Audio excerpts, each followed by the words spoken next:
Dalam salah satu hadis yang diriwayatkan oleh Ibnu Hibban, hadis hasan sahih, disebutkan bahwasanya dari sahabat Abu Hurairah radhiyallahu anhu taala, anna Rasulullah sallallahu alaihi wasallam sa'idal mimbar. Dari Abu Hurairah radhiyallahu bahwasanya Rasulullah sallallahu alaihi wasallam satu ketika beliau naik ke mimbar. Mimbar tempat khutbah. Beliau mau khutbah. Kemudian ketika beliau naik ke mimbar, kita tahu kalau orang yang pernah ke Madinah pasti tahu itu mimbarnya Rasulullah ya. Yang Nabi mengatakan ma baina baiti wa mimbari raudhatun min riyadil jannah. Antara rumahku dan mimbarku adalah raudhah, taman daripada taman surga. Yang orang berdoa di situ diijabah oleh Allah Subhanahu wa taala. Menjadi salah satu tempat favorit atau tujuan bagi peziarah yang datang ke Madinah, salah satunya adalah raudhah, yaitu antara makamnya Rasulullah dengan mimbarnya Rasulullah. Itu ada mimbar di situ. Ada anak tangganya di situ. Nah, ini satu ketika Rasulullah naik ke atas mimbar mau khutbah, mau ceramah. Tiba-tiba ketika Rasulullah naik ke mimbar, beliau ketika menaik ke anak tangga, beliau kemudian mengatakan amin. Naik lagi ke anak tangga yang kedua, beliau mengatakan amin. Naik lagi ke anak yang ketiga, beliau mengatakan amin. Membaca amin, kencang aminnya. Bukan amin, bukan gitu. Amin, kencang didengar oleh para sahabat. Kemudian setelah selesai khutbah, ada sahabat yang penasaran. Qila ya Rasulullah, innaka sa'idtal mimbar faqulta amin, amin, amin. Kata sahabat ini, ya Rasulullah, tadi sesungguhnya tadi itu engkau naik ke atas mimbar, enggak biasanya. Engkau baca amin, amin, amin, baca amin 3 kali. Kenapa ya Rasulullah? Enggak biasanya seperti itu. Kemudian faqala, Rasulullah kemudian menjawab, inna Jibril alaihissalam atani. Sesungguhnya Jibril alaihissalam tadi datang kepadaku. Kemudian Jibril berkata, man adraka syahra Ramadan falam yughfar lahu fadakhalan nar fab'adahu Allahu qul amin faqultu amin. Jibril berkata kepadaku, wahai Muhammad, man adraka syahra Ramadan, siapa saja di antara umatmu yang menemukan bulan Ramadan, masuk di bulan Ramadan, tapi dia keluar dari bulan Ramadan tanpa falam yughfar lahu, tanpa mendapatkan ampunan dari Allah Subhanahu wa taala, maghfirah dari Allah Subhanahu wa taala, maka orang yang melewati Ramadan tanpa mendapati ampunan dari Allah, fadakhalan nar, maka dia masuk neraka. Kata Jibril. Fa'abadahullah, cuman semoga Allah menjauhkan dia dari api neraka. Qul, ucapkanlah wahai Muhammad, amin. Ucapkanlah amin wahai Muhammad. Faqultu amin, maka aku pun membaca amin, kata Rasulullah. Kemudian yang kedua Jibril berkata lagi, wahai Muhammad, waman adraka abawaihi au ahadahuma falam yubirruhuma famata fadakhalan nar. Wahai Muhammad, siapa saja di antara umatmu yang dia hidup dewasa dalam keadaan masih memiliki kedua orang tua, punya ibu, punya bapak, au ahadahuma, atau salah satunya, ibu saja atau bapak saja, yang sebetulnya dengan berbakti kepada orang tua akan memasukkan dia ke dalam neraka, akan memasukkan dia ke dalam surga dengan rahmatnya Allah. Tapi falam yubirruhuma, tapi dia tidak berbakti kepada orang tuanya, tidak berbakti, hidupnya dewasa masih memiliki orang tua, dia tidak mau berbakti kepada orang tuanya, dia tidak sabar menghadapi perilaku orang tuanya, kerewelan orang tuanya, kemudian dia mati, fa'abadahullah, dia mati dalam keadaan seperti itu, maka fadakhalan nar, maka dia masuk neraka. Jadi orang yang tidak ngurus orang tua, yang tidak berbakti kepada orang tua, kemudian mati dalam keadaan seperti itu, fadakhalan nar, maka dia masuk ke dalam neraka. Fa'abadahullah, semoga Allah jauhkan dia dari api neraka. Qul amin, ucapkanlah amin wahai Muhammad, maka faqultu, aku pun membaca amin, kata Rasulullah. Kemudian yang ketiga, wa man dzukirta indahu falam yusolli alaika famata fadakhalan nar fa'abadahullah. Wahai Muhammad, siapa saja di antara umatmu yang di saat disebut namamu di sisinya, Dia mendengar namamu disebut, tapi falam yusolli alaika, dia tidak bersolawat kepadamu. Famata, kemudian dia mati dalam keadaan seperti itu, fadakhalan nar, maka dia masuk neraka. Fa'abadahullah, semoga Allah jauhkan dia dari siksa api neraka. Maka qul, katakanlah amin wahai Muhammad, maka faqultu amin, maka aku pun membaca amin. Ada tiga, ya, ada tiga poinnya. Ada 3 poin di sini, yaitu yang pertama, barang siapa yang menemukan bulan Ramadan, hidup di bulan Ramadan, thumman salakha, kemudian habis Ramadan, tapi dalam keadaan tidak mendapatkan maghfirah dari Allah, maka dia menjadi orang yang celaka, mati dalam keadaan seperti itu, maka dia masuk neraka. Kenapa? Karena Ramadan ini adalah bulan pengampunan. Bagi siapapun orang yang merasa memiliki dosa, bagi siapapun orang yang memiliki dosa, sebesar apapun dosanya, kemudian dia mau bertobat di bulan Ramadan, mohon ampun kepada Allah di bulan Ramadan, maka sebesar apapun dosanya, maka Allah sangat mudah untuk mengampuni dosa-dosa hambanya. Makanya disebutkan dalam bulan Ramadan itu, pintu-pintu surga dibuka oleh Allah Subhanahu wa taala, pintu neraka ditutup oleh Allah Subhanahu wa taala. Artinya, peluang untuk masuk surga itu sangat mudah di bulan Ramadan. Dibuka lebar oleh Allah Subhanahu wa taala pintu surga. Peluang masuk surga mudah. Peluang masuk neraka susah di bulan Ramadan itu. Lah kok kalau umpamanya ada orang di bulan Ramadan saja tidak mendapatkan ampunan di bulan Ramadan, maka kapan lagi dia mendapatkan ampunan dari Allah Subhanahu wa taala? Kalau di bulan Ramadan aja dia malas melaksanakan sholat, kapan lagi dia melaksanakan sholat? Kalau di bulan Ramadan saja dia tidak meningkatkan ibadahnya, tidak membaca Al-Qur'annya, maka kapan di luar bulan Ramadan dia semakin jauh dari Al-Qur'an?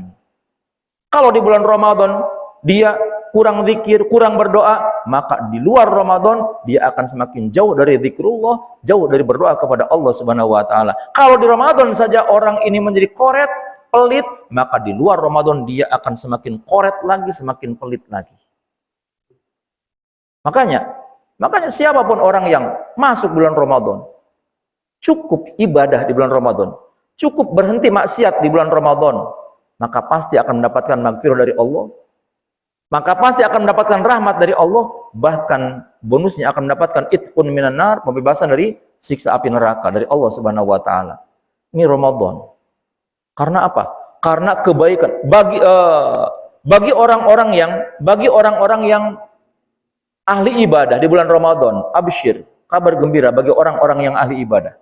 Suka ibadah di hari-hari biasa, memang dia suka ibadah. Begitu masuk Ramadan, kabar gembira. Karena apa? Karena ibadah yang dia lakukan. Ibadah yang dilakukan di bulan Ramadan akan dilipat gandakan oleh Allah Subhanahu wa taala. Ibadah sunnahnya seperti wajib, ibadah wajibnya dilipat gandakan menjadi 70 kali lipat oleh Allah Subhanahu wa taala. Ini sangat hebat, sangat luar biasa. Jadi dinilainya itu beda. Umpama ada orang gini, ada orang kerja gajinya itu sehari 100.000. Ada orang kerja sehari 100.000. Nah, dia kerja karena untuk memenuhi kebutuhannya. Digaji sehari 100.000. Khusus bulan Ramadan dikalikan 70. 100.000 dikalikan 70 sabara? 7 juta.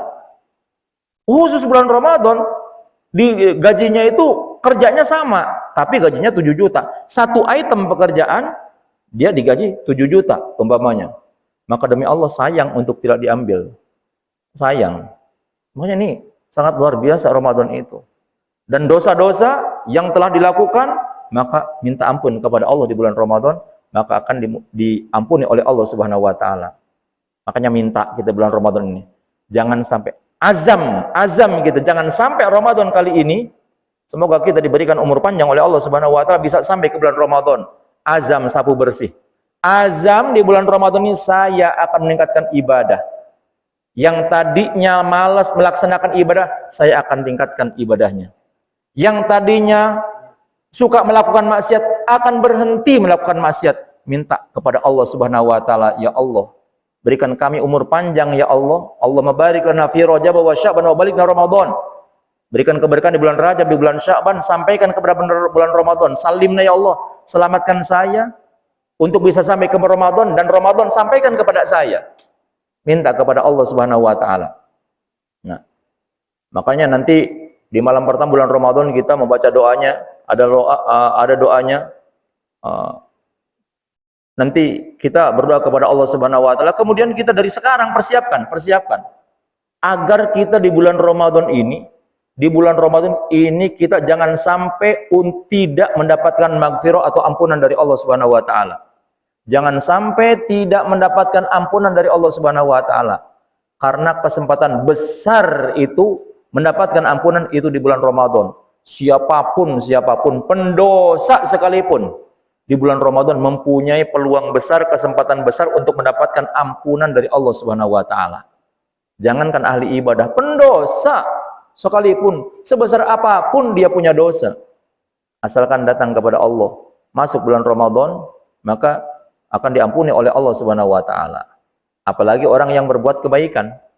Orang yang berbuat kebaikan maka akan dilipat gandakan oleh Allah Subhanahu wa taala daripada kebaikan-kebaikannya. Karena orang yang paling baik itu adalah orang yang panjang umurnya dan bagus amalnya. Jadi orang yang panjang umurnya dan bagus amalnya. Makanya dalam satu riwayat itu disebutkan bahwasanya sahabat Thalhah bin Ubaidillah ini pernah bercerita. Dulu itu zaman Rasulullah ada dua orang laki-laki yang bertakwa dari suku Qudo'ah. Yang mana kedua laki-laki ini ringan tangan untuk membantu orang lain, baik dengan tenaganya ataupun dengan hartanya, senang bantu sama orang lain.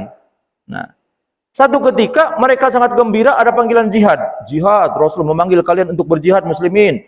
Rasul memanggil kalian untuk berjihad. Nah, dua orang ini berebut pengen ikut jihad.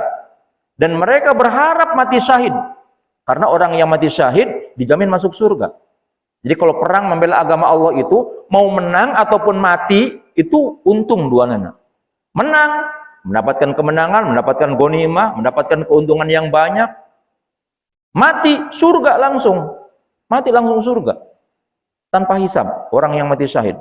Makanya dua orang ini dia berebut, ingin ikut berperang bersama dengan Rasulullah, ingin mati syahid. Nah, kemudian dalam perang tersebut, ternyata salah satu dari keduanya meninggal.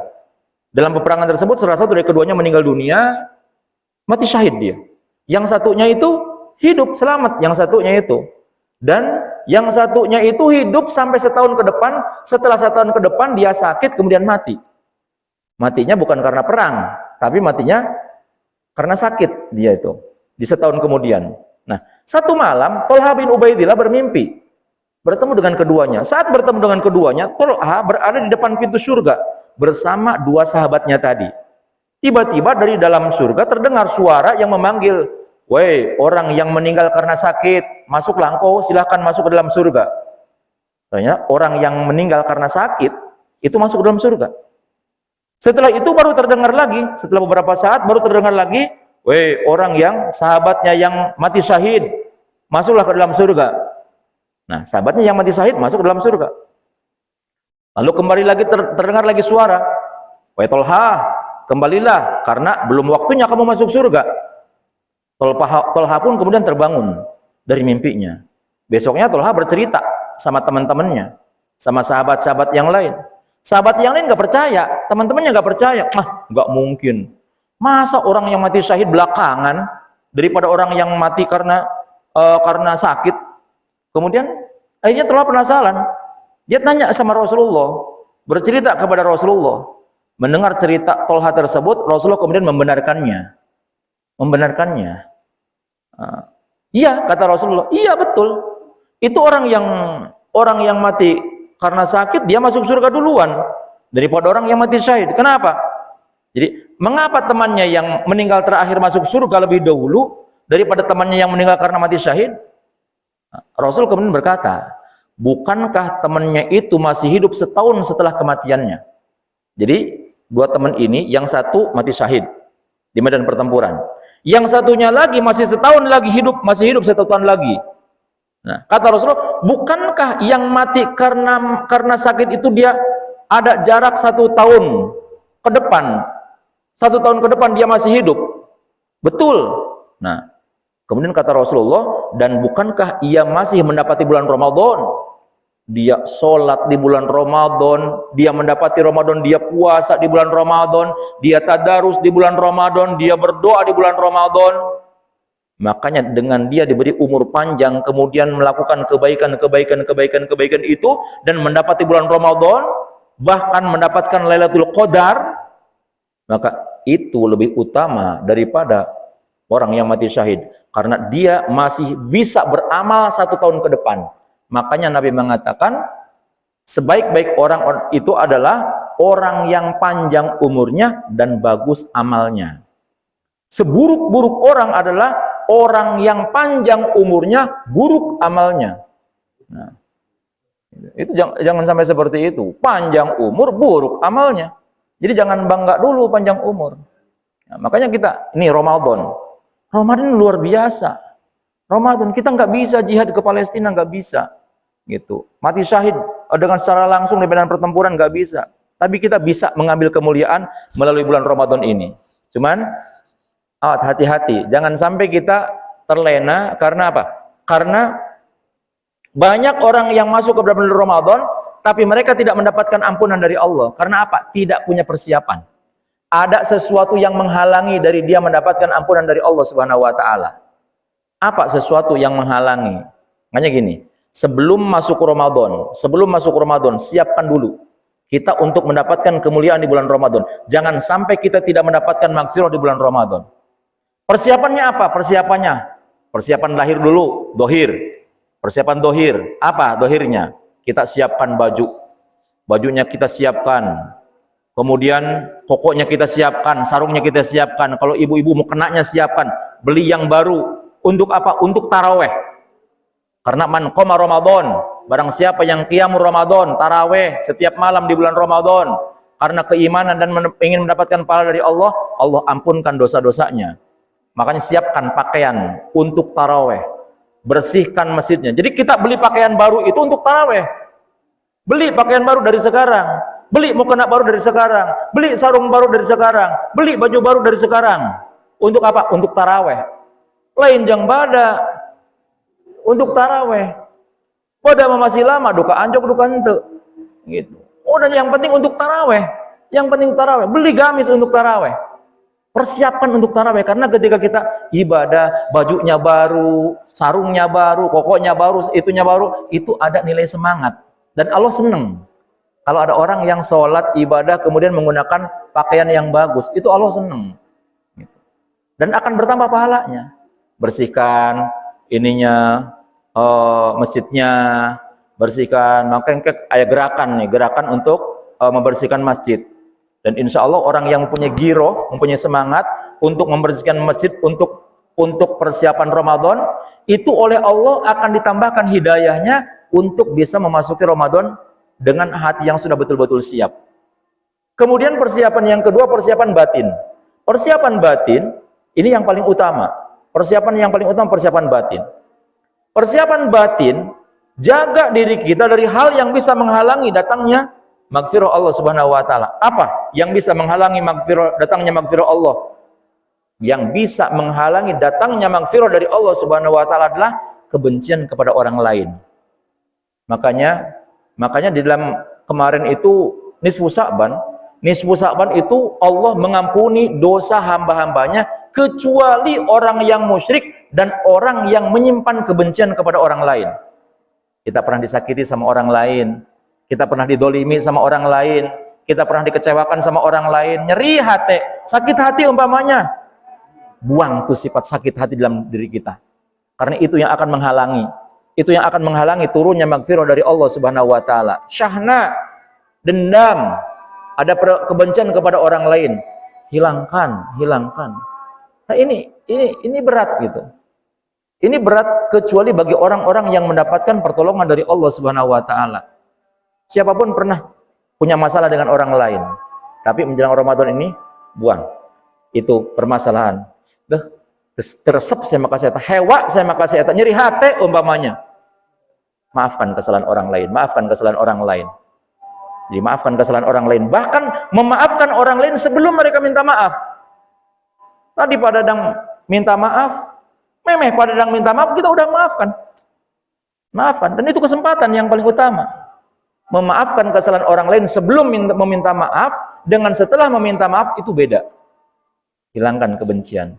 Yakin kalau seseorang masuk bulan Ramadan, dia sudah tidak ada kebencian kepada orang lain, maka dia akan ditolong oleh Allah Subhanahu wa taala untuk bisa mengisi Ramadan dengan berbagai macam ibadah.